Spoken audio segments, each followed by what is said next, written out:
Bonjour, bienvenue à tous sur les vidéos DJ Stuff, j'espère que vous allez bien. Alors aujourd'hui je suis très heureux de vous accueillir pour qu'on voit ensemble Denon DJ Prime 4. Tout d'abord, j'espère que vous avez aimé le live stream qu'on a fait mercredi dernier avec Wally, le démonstrateur produit chez Denon DJ. J'espère qu'on a répondu à toutes vos questions. Sinon, comme d'habitude, n'hésitez pas à les poser en dessous de cette vidéo-là pour que je puisse y répondre ou pour qu'ils puissent y répondre s'ils traînent quelquefois sur la vidéo. Voilà, donc aujourd'hui, le Prime 4. Dans un premier temps, on va faire ça par étapes. Première étape, on va déjà faire un petit refresh sur comment fonctionne, bien que ça soit un standalone qui fonctionne directement avec clé USB, pas besoin de le brancher à l'ordinateur, il analyse les morceaux, il mixe les morceaux, enfin il fait tout sur ordinateur sur 4 voies. On peut aussi en amont, je sais pas moi, vous êtes dans le train, vous êtes dans l'avion, ou vous êtes chez vous tranquille devant un bon téléfilm, et vous voulez préparer vos playlists, c'est tout à fait possible aussi, via Engine Prime sur ordinateur. Donc on va déjà voir un peu le procédé de où sont stockés mes morceaux, je les envoie dans Engine Prime, je les envoie sur la clé USB ensuite après avoir fait mes hautes queues, etc. Et je le branche directement sur le Prime 4. Donc petite étape comme ça, et ensuite on va basculer sur le Prime 4 à proprement dit. Donc en premier lieu, vous formatez votre clé, ensuite une fois que c'est fait, vous ouvrez Engine Prime. Et ensuite, soit vous avez mis tous vos morceaux dans la collection, ou soit vous importez vos morceaux, mais au préalable, il y a quelque chose de très important à faire dans les paramètres, c'est de bien faire attention que dans les librairies, vous avez bien les 3 de cocher entre iTunes, Serato, Traktor, pour qu'ils puissent aller regarder ces playlists-là. Elles vont apparaître ici. Vous allez voir, quand je vais le désactiver ici, par exemple Traktor, vous allez voir le petit icône ici de Traktor qui est enlevé. Vous voyez, tac, il s'en va. Donc, cochez bien selon le logiciel que vous utilisez avant. Donc, vous avez iTunes là, Serato là, Traktor ici. Ensuite, vous avez vos playlists. En cliquant là, voilà. Je peux en créer une, par exemple, pour le test. Je vais l'appeler test. Hop. Je n'ai aucun morceau. Donc, soit vous pouvez importer des morceaux que vous aviez, directement dans votre collection. Ou soit vous pouvez directement mettre, vous allez voir, depuis votre poste de travail, tac, hop, ma playlist test, par exemple ici, je mets tous mes morceaux dans Engine, ici dans test. Il va les analyser, vous voyez en bas. Une fois que c'est fait, vous prenez cette playlist-là, vous voyez ma clé qui est ici dans la partie device. Alors, une fois que vous avez fait vos hot queues, tout ça, en mettant un morceau ici, tac, vous tapez les hot queues, tout ça. Une fois que c'est fait, vous prenez votre playlist et vous allez mettre dans les playlists de la clé. Une fois qu'il a copié les morceaux ici en bas, vous vérifiez quand même bien que vous avez votre playlist. Voilà, il y a bien les 8. Et une fois que c'est fait, vous verrez en bas No Jobs Running, qui sera là. Et vous éjectez la clé par ici. Alors bien entendu, là je vous ai mis dans l'exemple ici que vous pouvez faire vos playlists, tout ça. Vous pouvez voir là dans la petite capture d'écran, vous pouvez voir que vous pouvez aussi faire vos playlists directement depuis le Prime 4. Donc ça c'est hyper pratique. Mais voilà, si vous êtes tranquille chez vous, vous pouvez faire vos playlists avec un gros écran, c'est quand même bien plus pratique. Et donc à la fin, vous éjectez vos clés par ici. Donc voilà, maintenant j'ai fait mes playlists sur la clé USB. Comme je l'ai dit, on peut aussi le faire directement sur le Prime 4. Donc j'insère ma clé USB et je vais parcourir mes playlists. Donc vous en doutez, en premier lieu, on va faire la partie navigation dans les playlists. Et ensuite partie table de mixage et ensuite partie deck. Donc vous voyez qu'on retrouve tous les dossiers, les crates, etc. sur le côté. Donc je vais aller dans mon onglet playlist. Et dans mes playlists, je vais retrouver la playlist que j'ai mis dans ma clé USB et aussi notamment les morceaux qui me conviennent pour la démonstration. Ensuite, pour envoyer le fichier sur le deck de gauche, sur le deck de droite, que ce soit le deck 1, 3 ou le 2 ou le 4, vous avez le choix de le faire un peu en mode physique directement avec le bouton Load ici, qui va vous donner aussi l'opportunité de faire le petit Instantable, vous savez, pour mettre un morceau exactement au même moment de lui-même sur un autre deck, pour faire du passe-passe, tout ça. Mais en tout cas, pour un seul morceau, vous avez juste à faire un petit scroll comme ça, et donc vous choisissez soit de le faire 1, 3, 2, 4, comme vous voulez, là on va le mettre sur le 1, mais vous pouvez tout à fait le faire sur le load rouge ici. On le regardera dans la configuration, mais vous voyez qu'il y a plein de couleurs ici qui s'allument selon les decks qu'on choisit. Ces couleurs peuvent être choisies directement en amont dans la configuration, qu'on peut faire aussi en amont dans Engine. Mais vous pouvez le modifier directement sur l'écran. Regardez-moi ce bel écran quand même. Donc j'ai mis mon premier morceau. Si je veux mettre mon deuxième, alors bien entendu, je peux mettre ou non la possibilité d'envoyer un morceau alors que le morceau est déjà en cours de lecture ou pas. Vous voyez, si je fais directement ça, et que je mets, je sais pas moi, l'instrumental, il va me le mettre sur l'autre deck, vous voyez, parce qu'il voit que ce deck-là est en cours de lecture. Par contre, si je fais pause et que celui-là, je mets load, il va me le mettre directement ici. Aucun souci. Ensuite, à l'intérieur, bah, vous pouvez revenir en arrière. Avec le bouton View comme ça, vous pouvez revenir. Donc reprendre vos dossiers, tout ça. Une partie recherche qui vous permet de chercher par nom de morceau, nom d'artiste, tout ça. Vous tapez les premières lettres, il va vous les afficher. Bien entendu, vous pouvez aussi maintenant, grâce à cette recherche, vous savez, dans les commentaires de vos morceaux, mettre des petits tags, je sais pas moi, les morceaux que vous adorez, vous mettez plus. Il suffit juste ici que vous tapiez plus, et ça va aller sortir. Bon, là, j'en ai pas en exemple, mais ça va vous sortir tous les morceaux où vous avez mis dans l'engine, dans la partie commentaires, ce type de recherche. Voilà. Donc, les morceaux, les playlists et la lecture. Autre chose qui fait aussi le point fort de ce tour en un, c'est que une playlist, quand vous avez fait une playlist, je sais pas moi, de 100 morceaux, vous pouvez la lire sur une autre partie, une autre pièce que vous avez dit, on appelle ça, on va dire la partie zone. Ça prend par contre le pas sur la voie 4. Donc c'est facile, vous faites zone comme ça ici, vous cliquez sur continue, vous allez chercher la librairie qui vous convient, imaginez cette playlist là, vous faites send to zone, et il va attendre que vous appuyez sur le bouton play sur le deck 4. Donc vous voyez là, j'y suis pas encore, si je fais 4, tac, je vais l'envoyer. Alors vous ne l'entendez pas, mais il y a le premier morceau qui est parti du deck 4 directement dans la partie zone où je peux régler mon volume. Et on va le voir après, partie table de mixage, il y a quelques réglages comme le réglage de fréquence, basse fréquence, haute fréquence. Je vais arrêter le morceau ici, comme ça je peux récupérer le deck 4 si je le souhaite. Je me retire de la partie zone. Je continue, tac, et maintenant mon deck 4 peut être tout à fait utilisable. Imaginez, je sais pas moi, je mets ce morceau-là, et je le mets sur le deck 4, comme cela, et voilà, j'ai bien mon morceau sur le deck 4 ici. Hop. Voilà pour la partie navigation. Alors on peut aussi faire pas mal de réglages, comme on peut choisir le temps restant, temps écoulé quand on appuie directement sur le morceau. On peut choisir aussi de changer la clé, tout ça, mais ça on va le voir quand on va parler des fonctions du deck, c'est plus en rapport avec ça. Hop, je vais revenir. Autre chose qu'on peut faire aussi quand on bascule, vous avez la partie quantize, vous savez, qui vous verrouille pour accrocher à OutQ une boucle sur la grid du morceau, pour vous faciliter, on va dire, l'accrochage d'un OutQ ou d'une boucle. Vous avez l'opportunité de le mettre ou non, le quantize, avec le petit triangle que vous voyez ici. Donc quand vous le montez, vous pouvez mettre quantize ou non, donc ça vous aide à enregistrer et à relire des points Q ou des boucles directement dans la grid du morceau, donc vraiment au tempo. On le verra dans les configurations, on peut choisir le quantize qui fasse un temps, un demi-temps, un quart de temps, etc.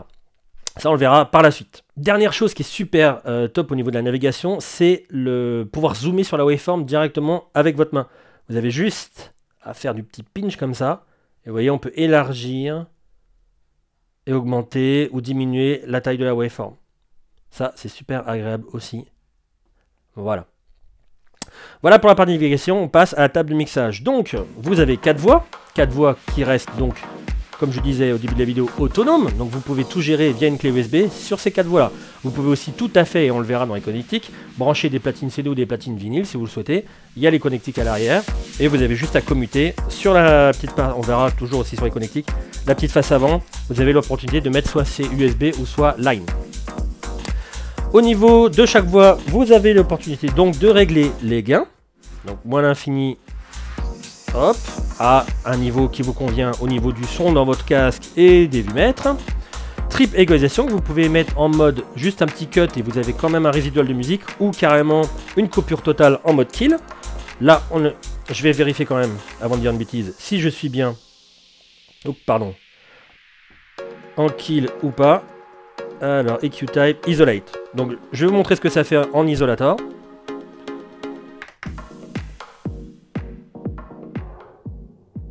Voilà pour les 3 fréquences.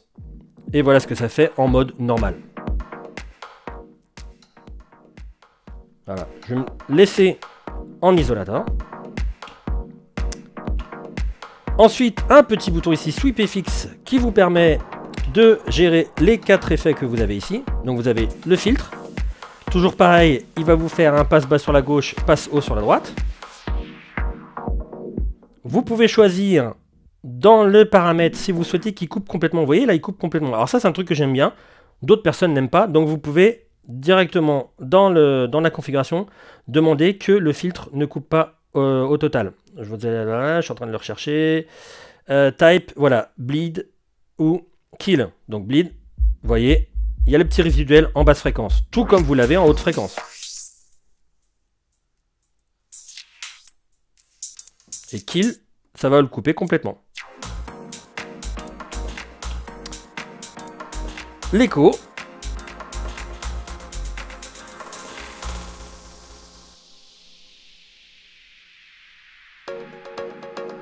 Qui peut être post-fader, post-crossfader. Donc post-fader, voilà ce que ça donne.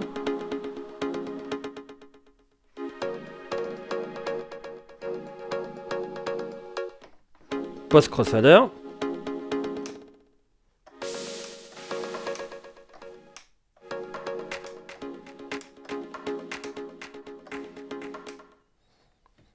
Ensuite, le wash, qui est un écho un peu plus long, avec un feedback un peu plus long.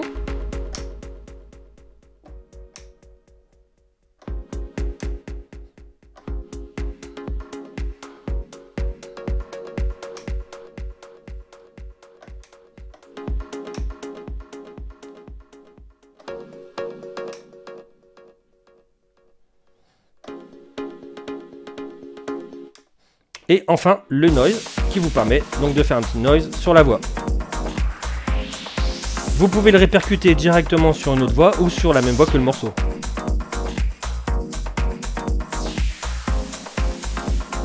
Et voilà ce que ça ferait sur une autre voix.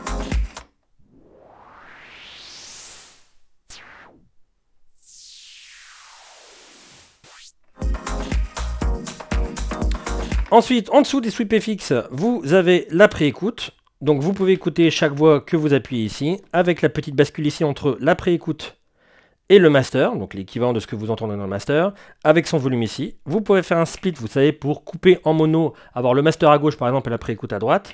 Et la pré-écoute, on va le voir dans le menu, peut être découpé. Vous allez voir, ça c'est assez sympa. Voilà, Q Solo Mode. Vous pouvez faire en sorte que ça soit que le bouton que vous appuyez. Vous voyez là, si j'appuie sur un autre, l'ancien se déverrouille. Donc ça, vous pouvez faire en sorte de le mettre ou non. Moi, j'aime bien pouvoir écouter par exemple deux voix en même temps, ou de pouvoir faire la petite bascule ici. Donc vous avez le choix. Juste en dessus de la pré-écoute, on retrouve les faders et le crossfader. Le crossfader, vous pouvez choisir que chaque voix aille à gauche ou à droite du crossfader. Donc bien évidemment, si vous faites sur la musique, à gauche, ça va couper à droite, ça va couper à gauche, et through ne va faire aucune différence. Vous avez en façade, on le regardera dans les connectiques, mais la possibilité de faire un fader start pour les faders, et le réglage du crossfader, vous pouvez plus ou moins le mettre en petit fondu comme ça. C'est un bouton rotatif, donc vous pouvez vraiment régler avec finesse jusqu'à un cut. Comme ça, vous pouvez le faire avec les petits échos.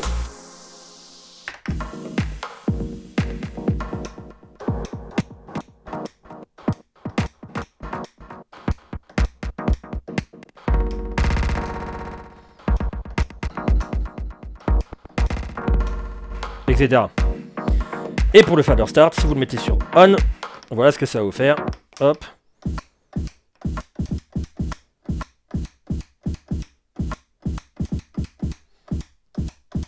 Ça démarre au crossfader sans que vous ayez besoin de faire le bouton play ici. Je vais les désactiver. On passe maintenant à la partie effets. Là, c'est une partie que j'adore tout particulièrement parce que tous les effets ont été, les paramètres des effets ont été séparés les uns après les autres pour pouvoir avoir le nom de l'effet. En plus, ce qui est bien, c'est que la roue crantée, vous faites toute la boucle et quand vous arrivez à la fin, vous retournez au début. Donc, il n'y a pas de je reviens en arrière. Si vous appuyez si vous faites un petit cran en plus, vous allez revenir sur l'effet en lui-même. Donc, ça, c'est super top. Donc, chaque paramètre est vraiment détaillé sur chaque petit écran. Vraiment, tout est séparé, c'est super clair. Et donc, les effets sont assignables directement avec le bouton ici. Bon, vous avez l'habitude quand vous avez l'opportunité de croiser un contrôleur sur votre chemin. Là, le truc, c'est que c'est en partie standalone. Donc, vous avez deux boîtes d'effets. Vous activez la première comme ça sur la voix et la seconde comme ça. Tout simplement. Donc, vous pouvez très bien choisir, je sais pas moi, au hasard, tac, un écho sur la gauche, une reverb sur la droite. Je vais tout mettre à 0. Hop. Mais par contre, les fréquences, alors ça c'est génial aussi, on peut régler les fréquences. Voilà, pour pas que ça tape trop dans les graves. Et le feedback, je vais le mettre un petit peu, voilà, comme ça. Et donc vous pouvez assigner sur la même voix un écho. Post-fader, pardon, et post-crossfader.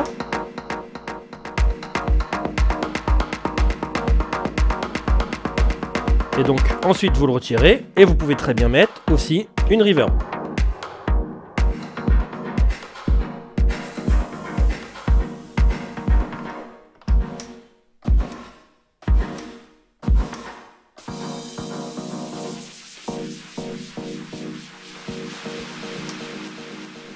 Et vous pouvez quitter comme ça. Donc on va faire le tour des effets. Donc vous aviez la reverb, l'écho, un délai qui est super top parce qu'on peut le faire soit en mode normal avec une petite montée. Je vais la faire en 1,5. Faites la petite montée comme ça. Vous pouvez très bien aussi le mettre directement à fond et faire le on-off.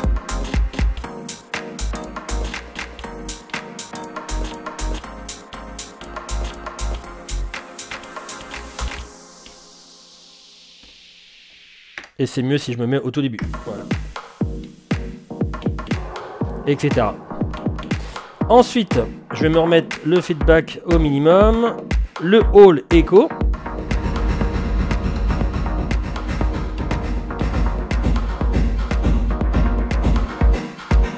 Toujours pareil, vous pouvez régler la fréquence à appliquer, sur laquelle appliquer, ou alors tout le morceau, toutes les bandes de fréquence. Donc si vous voulez que ça soit subtil, mettez un truc un peu plus souple comme ça.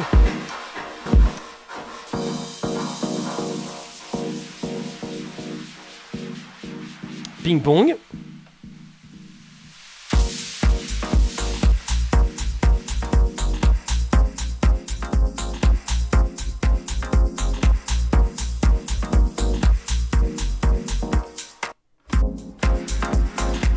Autogate.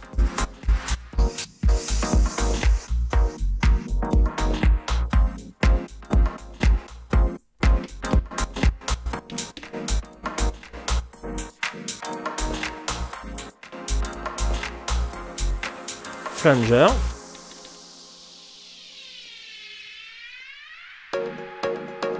Ouais, Flanger, j'ai fait exprès de le mettre à une petite partie qui était pas trop fournie en audio, ce qui permet de faire un truc beaucoup plus propre que si vous le mettiez sur tout le spectre audio.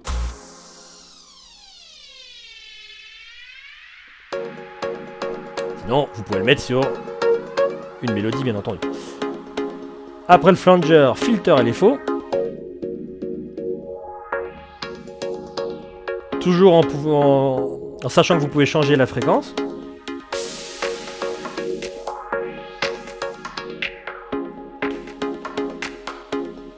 Phaser.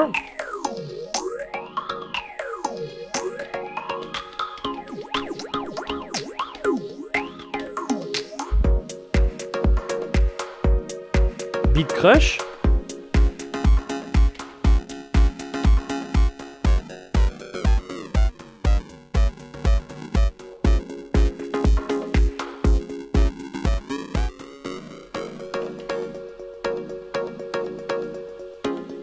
Roll. Donc là, mettez bien le temps qu'il faut.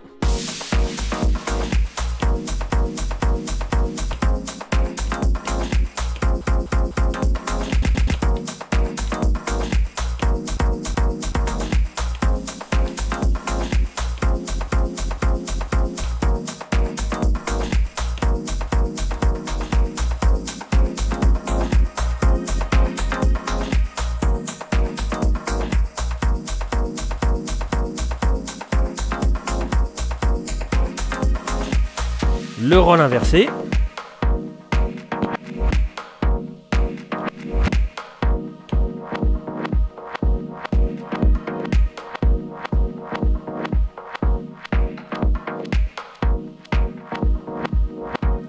Faire des trucs particulièrement sympas là-dessus.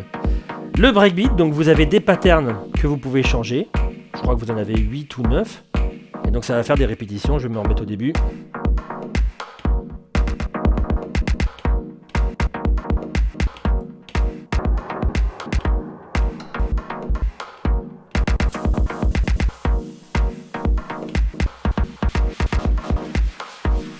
Alors je l'ai pas dit, mais chaque effet peut être aussi cumulé avec les effets sur la voix.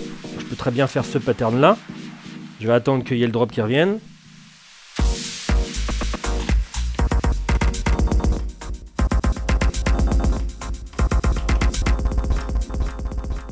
Et quitter comme ça, si je le souhaite.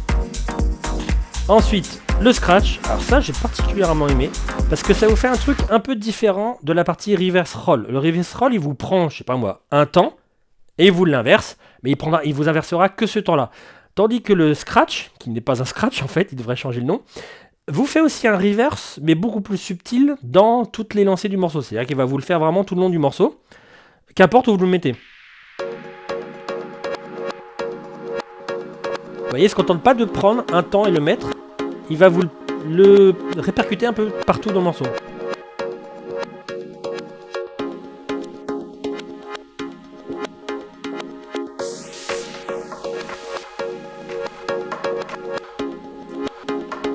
Ça, c'est un effet que je trouve assez sympa. Et ensuite, comme je vous l'ai dit, la roue crantée revient sur reverb. Donc je peux aller vraiment du début à la fin, direct, sans faire tout je tourne, je tourne, je tourne. Donc ça, c'est super top. Donc voilà pour la partie effet. Et donc comme on était sur la partie table de mixage, il va rester la partie micro, alors qui est hyper complète, parce que vous avez l'opportunité donc de faire du on-off, forcément de l'allumer, avec le volume, triple égalisation, moins 15 plus 15 dB, un écho dédié directement au micro, un talk-over où vous pouvez changer les valeurs dans Utility, vous allez voir, pas mal de choses, hein. L'atténuation, vous pouvez l'envoyer les micros directement sur le boost, directement aussi dans la partie zone, la partie main, donc vous pouvez faire en sorte que ça aille que dans une pièce ou pas, selon la diffusion que vous faites, selon les pièces, etc. Voilà, il y a vraiment des choses très pointues au niveau de... De toute façon, on a toujours eu l'habitude avec Denon d'avoir des trucs très pointus au niveau du micro. Qu'est-ce que j'ai oublié? Alors donc le volume du master, volume de la partie boost sur laquelle je m'écoute, volume le master sur lequel vous êtes en train de m'entendre, et la partie zone qui peut soit faire office, comme je vous ai dit, d'envoyer la partie la voix 4 directement dessus, ou alors aussi on peut envoyer, ça vous fait une énième sortie audio, vous pouvez brancher une paire de XLR, ça vous fait vous pouvez avoir une sortie master, une sortie boost, une sortie zone, donc 3 zones directement. Et chose que j'ai pas dit, mais vous pouvez avoir une énième chose en appuyant ici, tac, hop, vous avez la partie record où vous pouvez enregistrer votre mix, record, start, de faire son petit mix, hop, stop, save as, choisir le nom et l'enregistrer.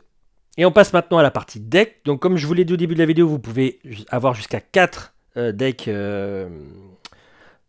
qu'on peut mixer entre eux, directement sur une clé USB, totalement autonome. Donc pour les choisir, on l'a déjà vu, mais je le répète, choisissez le deck 1 ici, deck 3 ici, pareil pour le 2 et le 4. Après, au niveau de la structure, ça rappelle quand même un petit peu de la 5000. Donc vous avez toujours ce beau petit jog au milieu où vous avez la pochette. Alors vous pouvez soit mettre votre logo, comme moi je l'ai fait là pour la vidéo, ou ça va prendre les pochettes de chaque morceau que vous allez mettre sur le deck. On va faire la partie transport, ça sera assez rapide en premier lieu. Donc vous avez forcément le bouton play, le bouton Q, bouton play qui vous fait office de stutter avec le bouton shift. Alors shift, ça m'a un petit peu... C'est bizarre au début, mais il est à droite. On avait assez souvent l'habitude de l'avoir à gauche, mais bon, après on s'y fait. Et donc vous le répétez comme un haut Q, forcément. Le sync qui vous cale 2 morceaux ensemble, donc vous pouvez appuyer sur sync et avec le shift désyncer. Vous avez la partie track skip pour passer d'un morceau à un autre, le beat jump qui vous permet de faire des jumps de 4 temps partout dans le morceau, 4 temps ou 8 temps, je sais plus. Ouais, 4 temps. Le bouton search ici là avec le bouton shift vous permet de chercher très vite dans le morceau, mais bon, vous avez l'opportunité de le faire avec le doigt comme ça, donc bon, comme bon vous semble. Qu'est-ce qu'il y a encore comme partie transport? La partie sensor qui vous fait donc un reverse mais en passant par-dessus la musique.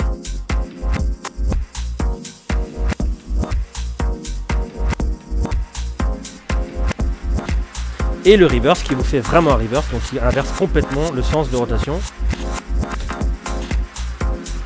Le sleep mode vous permettant de faire des actions, par exemple je sais pas, est-ce que j'ai des beaux hauts de cul là? Voilà.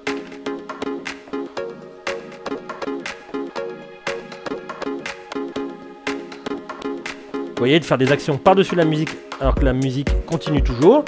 La partie vinyle qui vous permet de faire décélération, accélération sur le côté du jog et scratch au-dessus.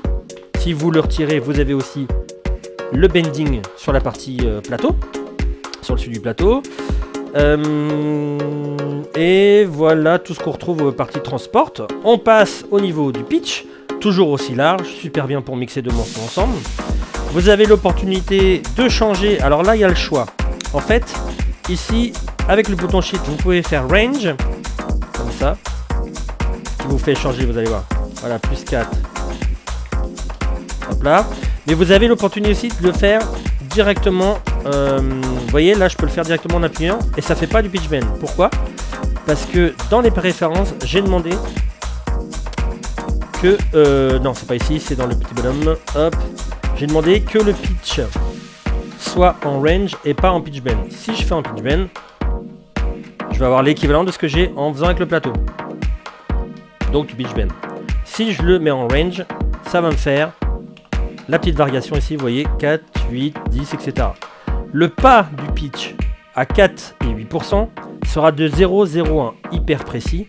Et le pas sera à partir de 10 à 0,02. Et ensuite, quand les grosses valeurs, genre 100, vous allez tomber sur du 1,15 ou 1,2. Je vais revenir par contre parce que je préfère... non, je préfère dans la configuration avoir le pitch bend. Voilà. Donc le pitch est accompagné d'un master tempo qui va vous permettre de faire varier le tempo sans faire varier la tonalité d'origine. Vous voyez là, je fais varier le tempo et la tonalité qui change en même temps. Et si je le fais avec le time stretch,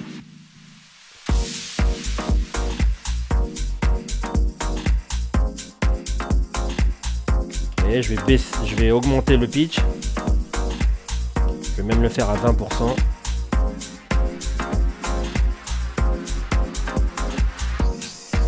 Pas de changement de tonalité. Vous pouvez aussi, bien entendu, changer la tonalité du morceau directement sur votre écran. Vous voyez, en appuyant ici, en haut, je peux changer. Alors, je vais pas le faire sur ce morceau-là, bien que je puisse, regardez, comme ça. Mais bon, sur la totalité du morceau, ça fait un peu moche. Je vais le faire directement avec l'acapella qui était en relation avec ce morceau-là. Tac. Donc, instrumental.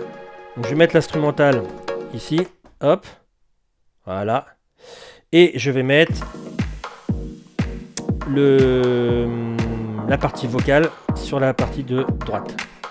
Et normalement, j'ai mon petit haut de cue ici qui se passe bien. Tac. Hop. Et je vais changer la clé ici.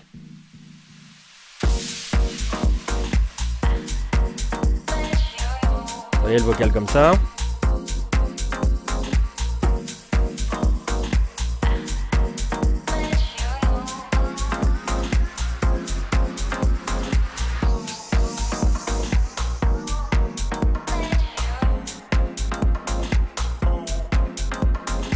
Et vous pouvez faire un reset direct avec le bouton Shift ici. Vous voyez, dès que je vais le remettre,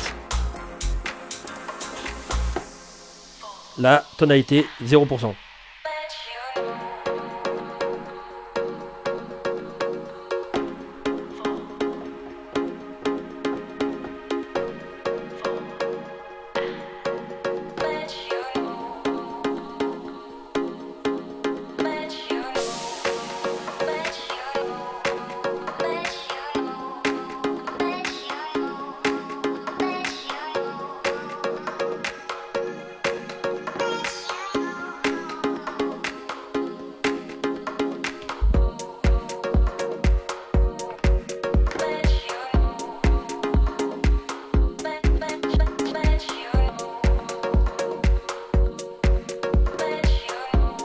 Etc. Donc ça c'était pour les clés. Bien entendu le master tempo marcherait aussi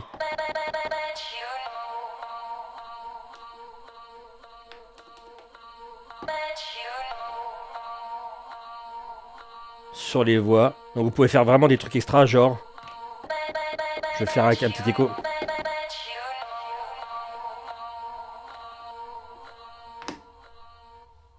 Vous voyez, avec le petit feedback, on peut faire des trucs vraiment sympas. Tac.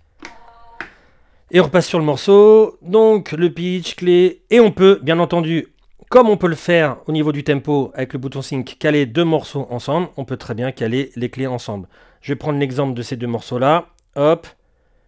Lui, je vais le mettre à droite. Hop, je vais me mettre à 0% ici. Pareil ici. Je balance. Sync. Donc calage du tempo 117, je me mets à 120. Calage de la clé 2A, 9A. J'appuie longtemps dessus. Et je vais passer en 2A. Et là, je peux le balancer. Bon, j'ai mes basses en même temps, mais c'est pas grave. Le but, c'est de montrer que tout est calé en tonalité et en tempo. Donc si je le prends à la fin, hop. Par exemple ici.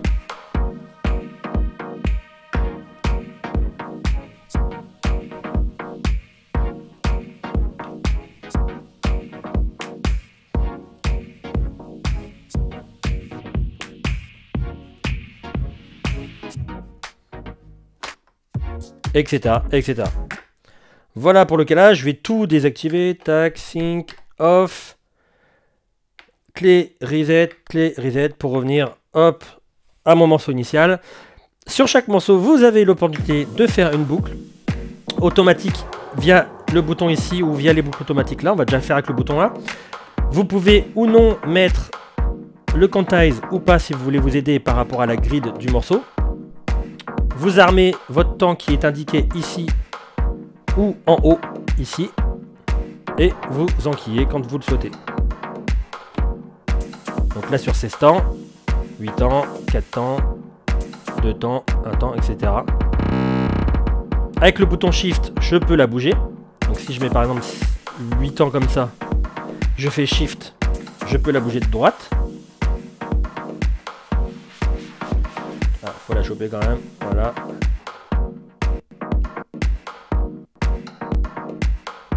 Je peux la réduire, la bouger, pour que quand je vais être dedans, voilà, ils reviennent dans la boucle, si je la voulais un peu plus loin. Voilà pour la boucle automatique ici. Je peux faire un in et un out.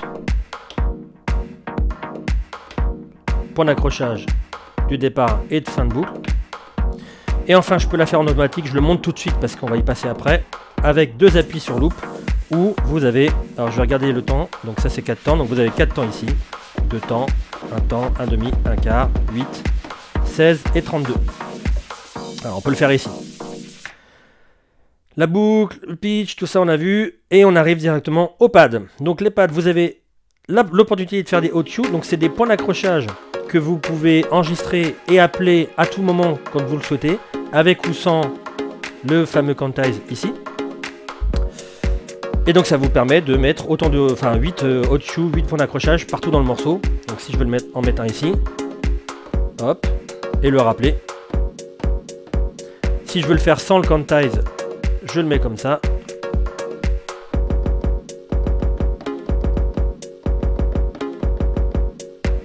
Et si je veux le faire avec le quantize, je le mets. Et j'aurai beau appuyer 50 000 fois.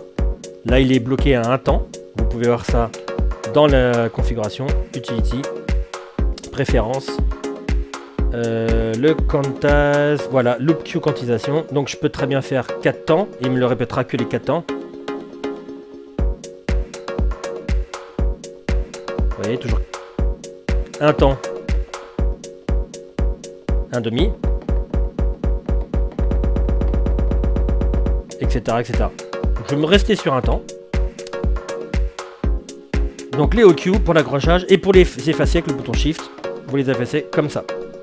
La partie loop qui vous permet la première partie d'enquiller le in et le out directement sur un bouton, de quitter la boucle et de la rappeler. Donc entrée. Et sortie comme cela.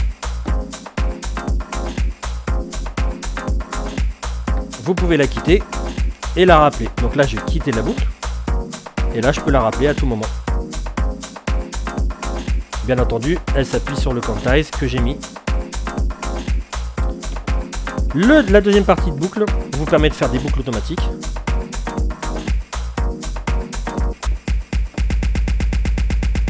et même carrément aller plus loin avec le bouton rotatif.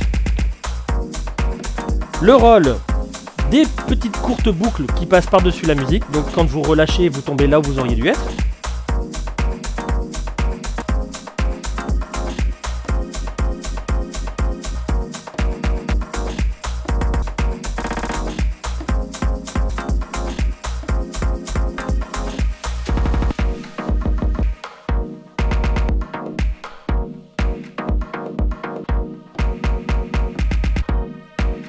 Et enfin le slicer qui vous permet de faire une boucle de 8 temps qui dans le premier mode se balade tous les 8 temps et le prochain temps et le prochain temps. Pour le slicer loop, ça vous bloquera sur les 8 temps où on est en ce moment, là au moment où on entend. Et pendant que vous êtes dans ces 8 temps là, quand vous allez appuyer sur le pad correspondant au temps où vous étiez, ça va vous répéter ce temps là. Avec le petit bouton paramètre, vous pouvez diminuer ou non cette boucle là.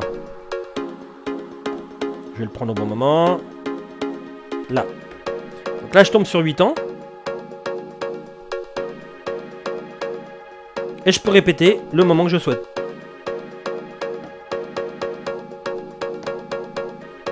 Je peux le diminuer ou l'augmenter.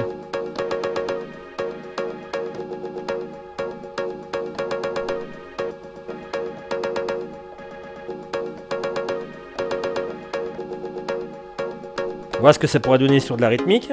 Hop.